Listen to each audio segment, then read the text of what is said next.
श्रीराम समर्थ. सद्गुरू श्री ब्रह्मचैतन्य महाराज गोंदवलेकर यांचे प्रवचन दिनांक 2 जून. भगवंतावर अकारण प्रेम करावे. खरोखर जगात आणि लौकिकात आपण अडाणी राहिलो तर काही वाईट नाही. भगवंताच्या मार्गामध्ये त्याचा फायदाच होईल. आपण अडाणी झाल्याशिवाय म्हणजे आपली विद्या आणि मोठेपणा विसरल्याशिवाय परमार्थ साधत नाही. मुलगा गावाला जाताना ज्याप्रमाणे आई त्याला फराळाचे देते, त्याप्रमाणे परमात्मा आपल्याला ज्या परिस्थितीत जन्माला घालतो त्या परिस्थितीत राहण्यासाठी लागणारे समाधानही तो आपल्याला देत असतो. ते घ्यायची आपली लायकी मात्र पाहिजे. जिथे असमाधान फार तिथे दुष्टशक्तींना काम करायला वाव मिळतो. याच्या उलट जिथे खरे समाधान आहे तिथे चांगल्या शक्ती मदत करतात. आपण नामाला चिकटून राहिलो तर बाहेरची वाईट परिस्थिती बाधणार नाही. देहाचा संबंध मनाशी आहे आणि मनाचा हृदयाशी संबंध आहे. म्हणून मन नेहमी अगदी समाधानात ठेवावे, म्हणजे प्रकृती चांगली राहून आयुष्य वाढेल. स्वार्थ सुटताना पहिल्याने मनुष्य व्यवहाराच्या चौकटीत बसणार नाही. जो येईल त्याला तो आपलाच म्हणेल. पण परमार्थ मुरला की तो व्यवहार बरोबर करून शिवाय निस्वार्थी राहील.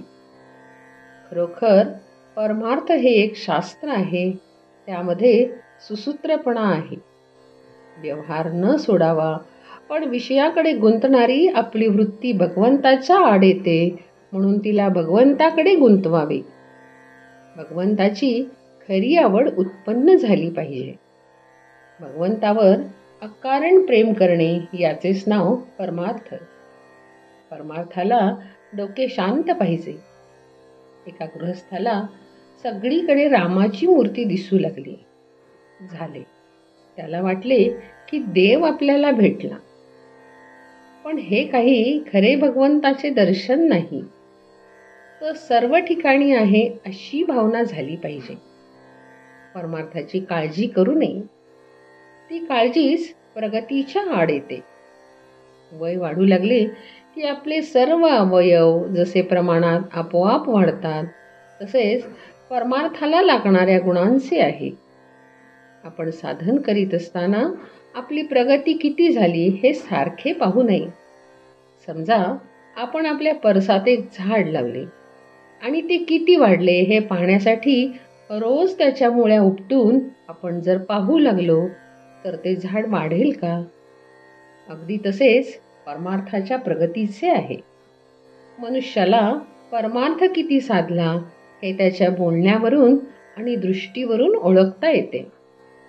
परमार्थ हा लोकांना उपदेश करण्यासाठी नाही, तो निव्वळ स्वतः करिता आहे. जानकी जीवन स्मरण. जय जय राम.